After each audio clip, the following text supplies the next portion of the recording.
welcome to another episode of the Pierce Brothers. Today we are talking about some of our favorite hunting rifles, and Joe brought his bow, so I guess weapons as well. I guess I'm starting off, right? Yep. Okay.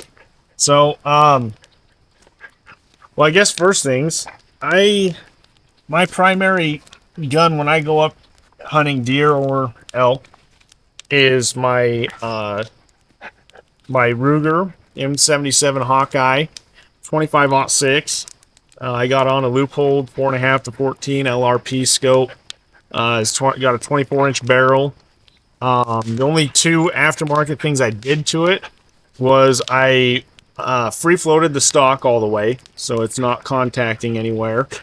And then I did a custom trigger job at a local gunsmith. He set it at 1.5 pounds. I can shoot 10 shots consecutive, without letting the barrel cool or anything. I can shoot 10 shots and keep it at half MOA, which I think is pretty good for a Ruger 77. Before this, I used to have a 30-06 Ruger M77 Hawkeye as well. You still have it? Well, yeah, I still have it. I don't use it though. But that gun, got it shooting groups that were measuring .130 at one point. That was pretty good deal on that particular gun. It shoots pretty good.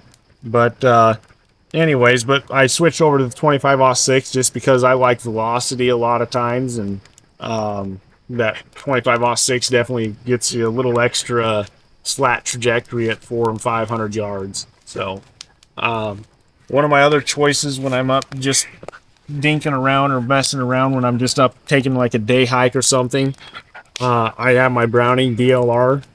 I have one in 243 as well, but this one's in 22-250. It has on a Burris Fastfire 3, quick detach 4-round mag. This one is a pretty accurate gun. I've never really put it on paper, but I've killed coyotes at 450 yards with it. Pretty easy. My wife killed a deer at 140 yards offhand with the same gun. Anyways, it's just a really good gun. Lightweight, easy to pack and carry, especially if you're just wanting to do a day hike. And if you got a saddle, if you're another dual purpose for the BLRs is that when you're up riding the mountain or something, or gathering cows, like I do a lot of times, very sleek in design, so you can just stuff it in your saddlebag, not your saddlebags, but in your rifle scabbard, and it's not banging against your horse too hard or anything when you're loping around gathering cows. So, and it's short. Yeah. And then obviously one of my favorite guns for most of my predator hunting is my 243. This is just a Savage Model 11. It's got an adjustable cheek piece. I put on a Sig Sauer Sierra range-finding scope, or not range-finding, but ballistic scope. I pair it with my rangefinder. Has the BDX system from Sig Sauer. Yeah, very good system so far from what we've seen. Yeah, we just did a little spotlight on that a couple weeks ago, so go check that video out. It's kind of a neat technology they have built into that. Yeah, it's kind of interesting. I need to tinker with it a little bit more and get it figured out all the way, but I'm not very good with technology. Well, a porter can do it, a caveman can do it. Right? Pretty much. But this one's got the 24-inch, kind of a medium bull barrel.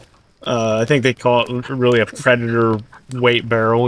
It's not exactly too heavy to be carrying out shooting coyotes, wolves, whatever else. So, but those are kind of my three top choices for most applications when you're out just dinking around in the woods or hunting or whatever. They all three seem to shoot good, and they suit my needs. So, yep. So for me, I've got I primarily bow hunt, and I use a Bowtech Icon. This model is a couple years old now, but it's worked well for me so far. nothing fancy, but Bowtech makes really good, high quality products, so you can trust them for sure. I think in the hunting game, Bowtech and Hoyt are probably the two bow companies that are leading the game, so to say. When I am, well, if I am unsuccessful with my bow and I transition to rifle, but most of the time that turns into a when I'm unsuccessful with my bow. Been hunting what 3 years with your bow and haven't got something yet? Yeah, 2.5, 3. So, Yeah. Well, so when this will be the year, right? this will be the year every year. After that, though, rifle season comes, and I use my Marlin 1895 chambered in 4570. I just have a Leopold VX Freedom on there, so one of Leopold's kind of entry level optics. Great setup, and of course the 4570 is very capable caliber, especially for anything in Idaho that you're after, whether it's deer or elk, bear. Yeah, that's kind of the way I do it usually. And then late season, so then if I'm unsuccessful with rifle hunting deer, I'll transition back to bow in November and do a deer hunt in November, a late season archery tag. So that's typically what my year looks like. Involves a lot of hiking in the United States, or Western United States, I guess. Well, and something about Idaho, most of Idaho, you have to be able to have a gun. Like, if you really want to be a chance of being more successful than not, you have to really be able to hit something at about 300 or 400 yards pretty easily. Yeah, Um, yeah, bow hunting is definitely not easy. So yeah. I've been close, but not quite yet. So hopefully this year we'll have a little update on that. But elk season kicks off in about a week here, so almost there. Just about. Yeah. They'll actually start bugling here in the next week or so. Yeah. Yeah, a typical week or like a 4-day span if I'm bow hunting, I cover about 100 miles usually on foot. So it's a lot of, the Western United States, a lot of wide open country. So you got to cover a lot of distance to have a chance at seeing anything or getting onto anything. But, Especially with how bad Idaho is with their game populations anymore. yeah. Yeah, the wolves have not been good for Idaho, that's for sure. So, Wolves and overhunting. yeah. Yeah. Well, about 2,000 wolves statewide, and they're non-native Well, species. that's what they admit Yeah. that they have. Yeah, That's but not they're the non-native actual species. numbers. They actually annihilated the native timber wolf when they brought in the northern gray Rocky wolf, but that's a whole other story. So it's been very, very, very hard on our elk herds and deer as well. But Yeah. yeah, Yeah. Anyways. You're more likely to run into a wolf than an elk these days. So I typically pack my Smith & Wesson 10 millimeter, and in hopes of finding a wolf or two. But yeah, and that's why Porter has that 22 to 50 BLR. It's on a horse. That's you can reach out 400 or 500 yards pretty easy and hit a wolf. So yeah, Yeah. yeah, I would kill a coyote at 400 or 500 yards and definitely kill a wolf. yeah, yeah. yeah. Even with that, just that Burris on his BLR, we were up hiking earlier this year. 700 yards. Yeah, 700 yards with a little zero magnification red dot and hitting right on every time. So Yeah. yeah. It's pretty good. Anyways, well, Dad, what about you? Dad's got I'm a not. nice pile out here. I'm not gonna be as specific as these guys, but I have to tell you, last night I was watching my little granddaughter Abigail, and she's quite a character. She loves the outdoors, loves hunting, fishing, horses, dogs, you name it. She loves outdoors and stories and so on. And anyway, I got ready to take her into bed. And she loves hearing her bedtime story, and this one really made her chuckle. But when I was 8, I received my first rifle, which was a Winchester Model 67, which is a 22 long rifle, single shot. And man, was I excited.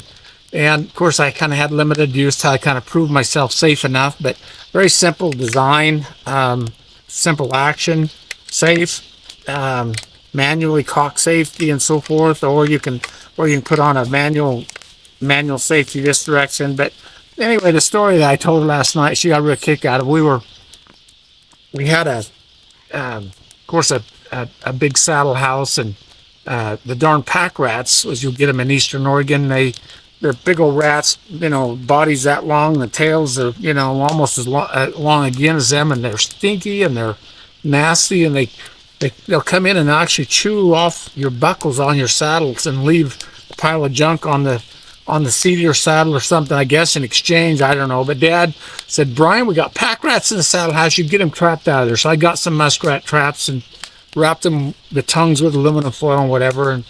And there was a little hole in the floor of the saddle house. It was boards for flooring, and one of them had been broken out, and there was a hole there. Well, I stepped inside, and there was no windows, and I looked in there, and I realized the chain to my trap, one of my traps, was going across and went right through that hole. I instantly knew I had a pack rat. So I run over there. I was 9 at this time. I run over there, and in my enthusiasm, I start pulling that chain up. And it gets so hard at the end, I go, whoop, and I was face to face with a big old striped mountain skunk. And I was like, whoa! I let go, went out of that saddle house backwards. I ran back to the bunkhouse, and which is where I slept, and grabbed my trusty Winchester, and I went back there and shot that skunk. And now the funny part is I was the youngest of 11 kids, and that night at dinner, of course, I kind of got used to the smell throughout the day. That night at dinner, we sat down around the big round table to have dinner. Everybody's like, what is that smell? Well, I'm over there busy about eating and whatever, and all of a sudden I realize everybody's staring at me, and I'm like, what?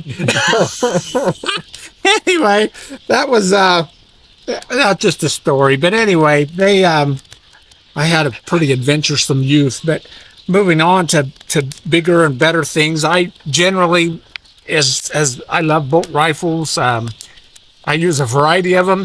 Many of them have many virtues. The big focus, especially the last 20 or 30 years, has been accuracy, and that's wonderful. But I still favor some of the older designs that are just durable, rugged, can't hurt them style. This one being like a Winchester Model 70, 364, 375. I've got a pair of them in 300 H&H as well. I've got, of course, 270s, 243s, 30-06s in featherweight and so on. And I choose whichever one is appropriate for whatever game I'm going after, the circumstances. But these guns were a no-nonsense action. They were solid machine parts. There was nothing that really broke on them. Everything was robust. The trigger was a very simplified trigger, and yet so good. You could hone them down where they just, minimal after travel, broke just perfectly clean and crisp.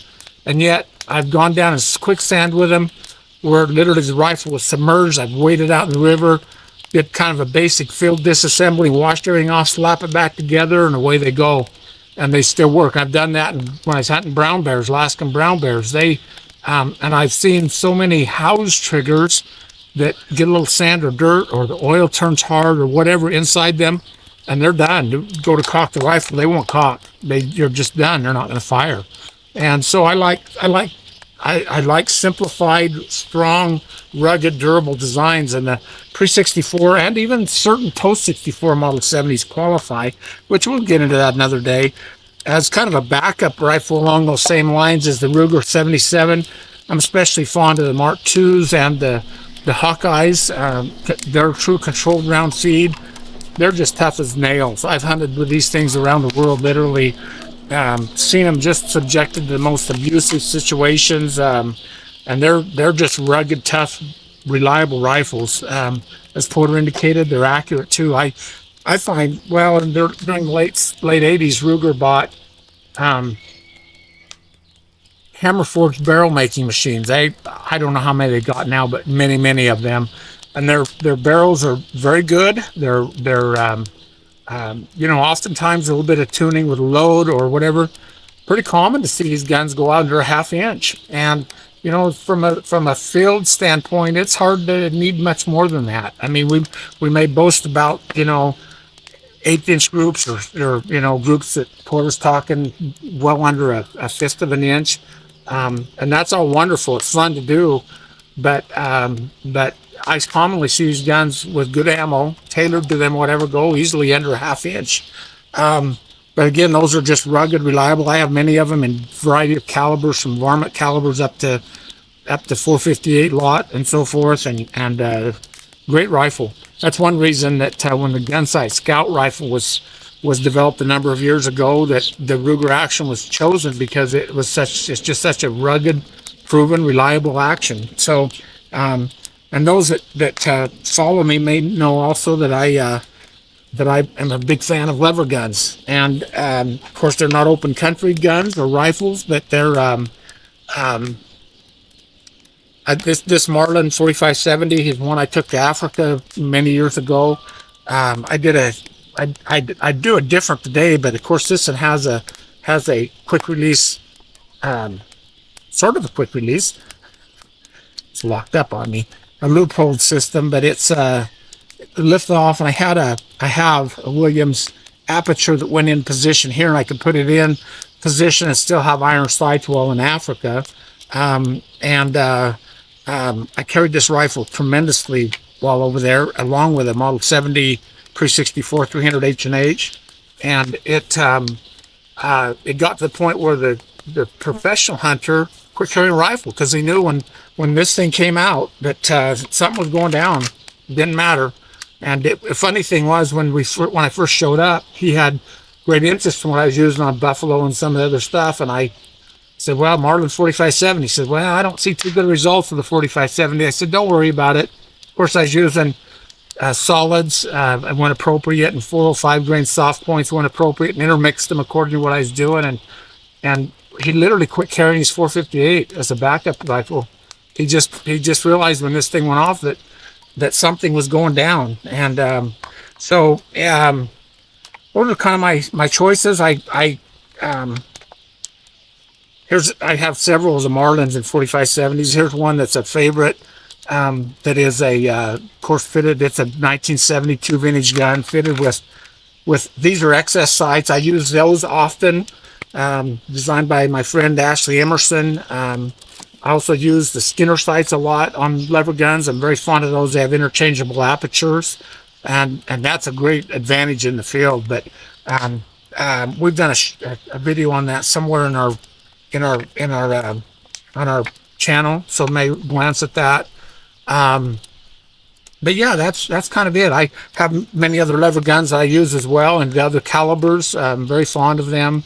But I'm kind of traditional, but I also really like things that work, and you can trust them. Kind of like Mauser 98s. That's another favorite.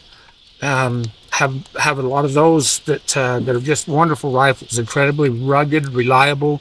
You just almost can't hurt them. I gotta tell you, some of my opinions aren't just based on I guess history, you'd say, but rather, quite a few years ago, we were shooting literally tens and tens of thousands of rounds to do Wolf Publishing's LoadData.com, and we're shooting a variety of rifles. You'd literally shoot one rifle till it's hot, you'd switch and go to the next rifle, etc., etc., etc. And asked Porter, we got to check out of this one day, because I said, better put this one in the repair pile. And he thought that was the funniest thing, because we broke a lot of guns doing that. Aww. And you'd be in the middle of shooting stuff, and rifles would fail. It happened frequently. The funny thing is, Ruger 77, the Mauser 98, and the Pre-64 Model 70s, not one rifle ever failed. Yep. They just ran, and it's like, yeah, I don't have to carry extra parts or a gunsmithing kit or anything to keep these things running. And so true story, because what seemed to get a lot of the rifles was that you develop loads to a certain point, and these were published loads, a lot of them, and pressures would become excessive, and they'd break extractors or other parts on the gun that, okay, you're done. You've got to fix this gun before you can go on. Yep. So at one time I had probably 15 guns in what we called the repair pile. Yeah. And one day I had to sit down and do the gunsmithing, get them back on the road, and finish the work with them. But so a lot of my experiences, or a lot of my opinions, is based on experience. So anyway, those are a few favorites. Food for thought, something to think about overnight, something to think about. Hunting season's coming right up. Might dust off Grandpa's old gun and find it works pretty good. Yeah. So, pretty much. Yeah. Yeah, so we'll have more hunting related videos coming out, so keep your eye out for those. I know Dad's got a few planned on different rifles and things he wants to cover. And Porter, of course, always doing something related to yep. So yeah, stay tuned for all that. And if there's a future campfire related video you'd like to see, throw that in the comments. We're looking for more ideas and things we can cover and topics and that. And then if there are specific guns you'd like to see reviews on, throw those in the comments. We make a big list, so we've got a running list in a notebook of comments of ideas that people have suggested. So over time, we'll get to all of those. We're working hard at getting a lot of content out.